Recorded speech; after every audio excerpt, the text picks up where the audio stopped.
Hello guys, we are on chapter 5, traffic control devices.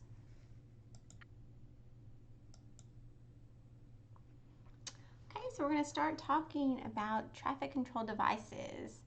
This would be our traffic signs, our traffic lights, and our pavement markers. So of course this is going to ensure safety while we drive so everybody's not running into each other. Okay, so we need to make sure, you notice the differences we have, the color, the shapes, the word placements, and of course that's a stop sign. Okay, so our colors actually communicate in different ways. We have our red and white, that means wrong way, we don't go that way, of course.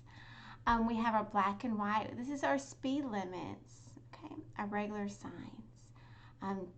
As an example, trucks use the right lane. And then we have our yellow and black. These are our general warnings. You see our railroad crossing. And then you also have your orange and black, and that's construction workers. Or construction, excuse me. So we're reviewing it again. Our yellow, general warning. For fluorescence, this is one of the newer signs. This is also a warning as well. You have your orange, temporary work zone, green, direction and guidance, your brown, recreation, and blue, motorists, and red, stop, and black, regular information, white, regular information, and you have your fluorescent pink, but you don't see too much, so that's incident management. Everyone should know that, the green sign, that gives an example. This is going to give you direction, so where the next exit is, where the next town is. Our blue, you see this too, this is a hospital sign, where the phone is. And like we said earlier, you have your brown signs where you're going to see at your state parks.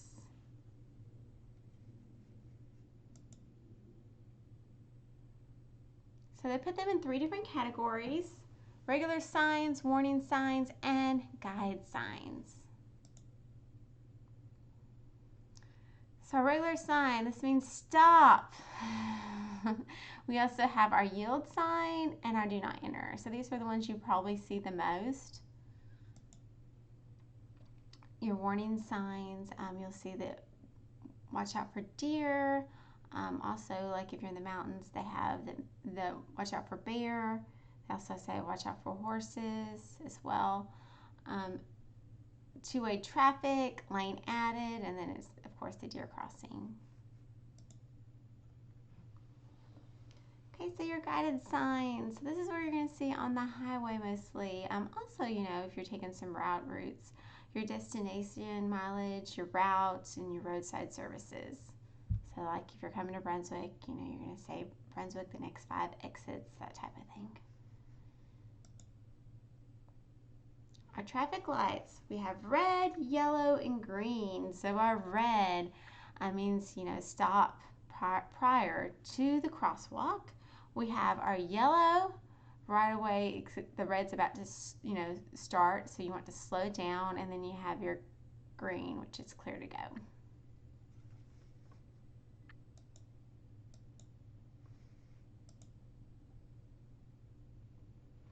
Okay, so if you ever wondered why you have the green, yellow, red, green pattern, this is to assist drivers who may be colorblind.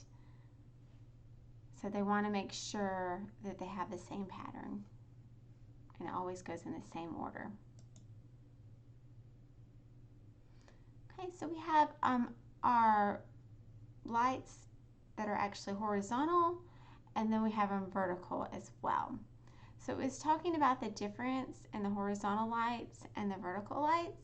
When signals are in vertical position, the red light is on top, the yellow light is in the middle, and the green light is on the bottom. The horizontal mounted lights display the red light on the left, the yellow light in the center, and the green light on the right. Countdown timers indicate how much time is left for pedestrians to cross the street. To assist the sighted impaired, many of this, they have beepers when they have the countdown to let you know that they're about to run out of time. Pavement markers. What colors are used in pavement markers? So we're going to go over the yellow line. So as you can see, you do not pass with solid yellow lines. You have the yellow center lines. You have also broken up yellow lines where it's okay to pass. And then you're going to have solid double yellow lines and reversible lines and shared left turn lines. Pavement markers. So you can see the dash. You have it dashed or you have it solid. You have the white markers, the word symbols, and then you have restricted lanes. Okay, so that's all we have for chapter 5. I hope you enjoyed it, and I will see you tomorrow.